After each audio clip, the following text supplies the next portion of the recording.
Số mắc mới COVID-19 giảm mạnh, có 108.979 ca tại 62 tỉnh thành.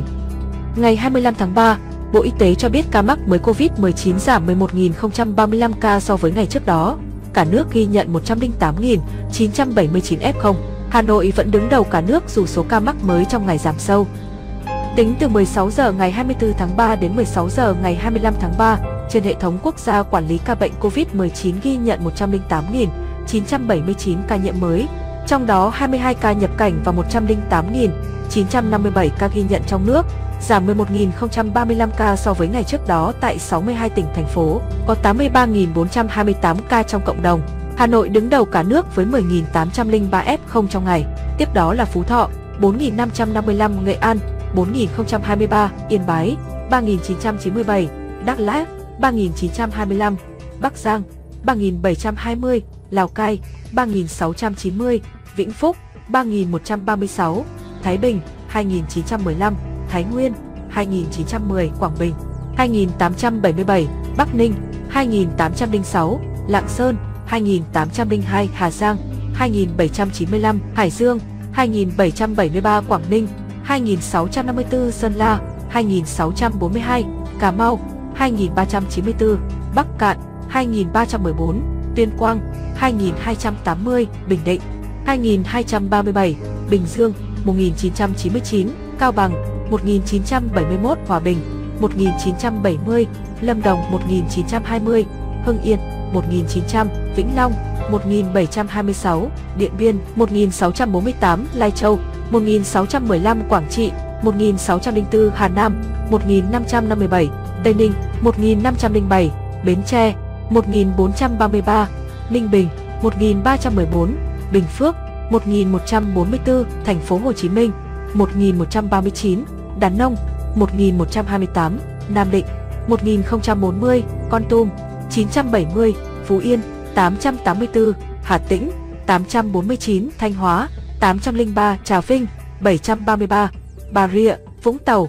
698, Đà Nẵng 671, Thừa Thiên Huế 668, Quảng Ngãi 668, Khánh Hòa 657, Hải Phòng 612, Bình Thuận 464, Quảng Nam 341, Bạc Liêu 192, Kiên Giang 167, Long An 147, An Giang 132, Cần Thơ 117, Đồng Nai 99, Đồng Tháp 70, Sóc Trăng 54, Ninh Thuận 35, Tiền Giang 32, Hậu Giang 31. Ngày 25 tháng 3 năm 2022, Sở Y tế Hòa Bình đăng ký bổ sung 22.392 ca, Sở Y tế Bắc Giang đăng ký bổ sung 20.005 ca và Sở Y tế Vĩnh Phúc đăng ký bổ sung 10.125 ca trên hệ thống quốc gia quản lý ca bệnh COVID-19 sau khi rà soát, bổ sung đầy đủ thông tin. Các địa phương ghi nhận số ca nhiễm giảm nhiều nhất so với ngày trước đó. Hà Nội, âm 1.682, Bắc Ninh, âm 1.486,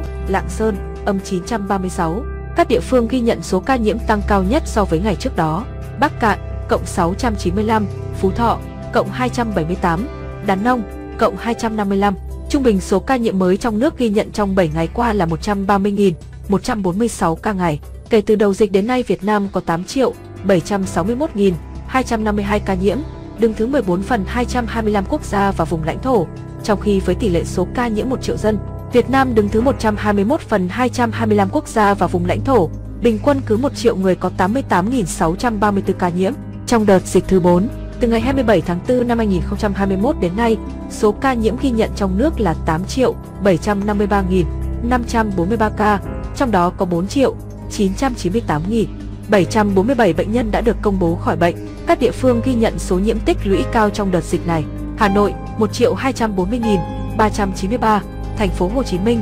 589.834, Bình Dương 369.834, Nghệ An 368.703, Hải Dương 332.330. Về tình hình điều trị, trong ngày có 175.540 bệnh nhân được công bố khỏi bệnh, nâng tổng số ca được điều trị khỏi lên 5.001.564 trường hợp. Số bệnh nhân nặng đang điều trị là 3.889 ca, trong đó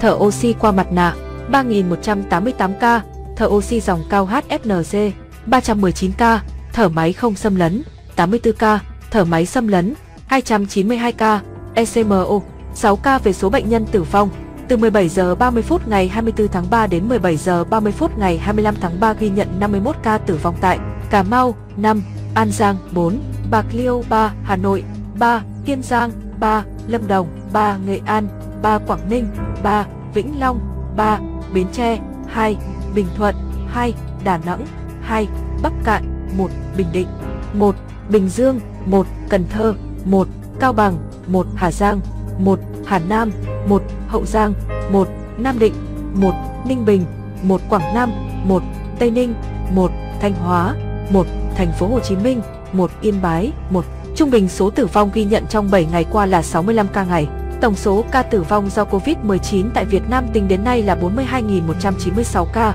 chiếm tỷ lệ 0,5% so với tổng số ca nhiễm. Đến nay, ca tử vong do Covid-19 tại Việt Nam xếp thứ 24 phần 225 vùng lãnh thổ. Số ca tử vong trên 1 triệu dân xếp thứ 129 phần 225 quốc gia, vùng lãnh thổ trên thế giới. So với châu Á, tổng số ca tử vong xếp thứ 6 phần 49, xếp thứ 3 ASEAN.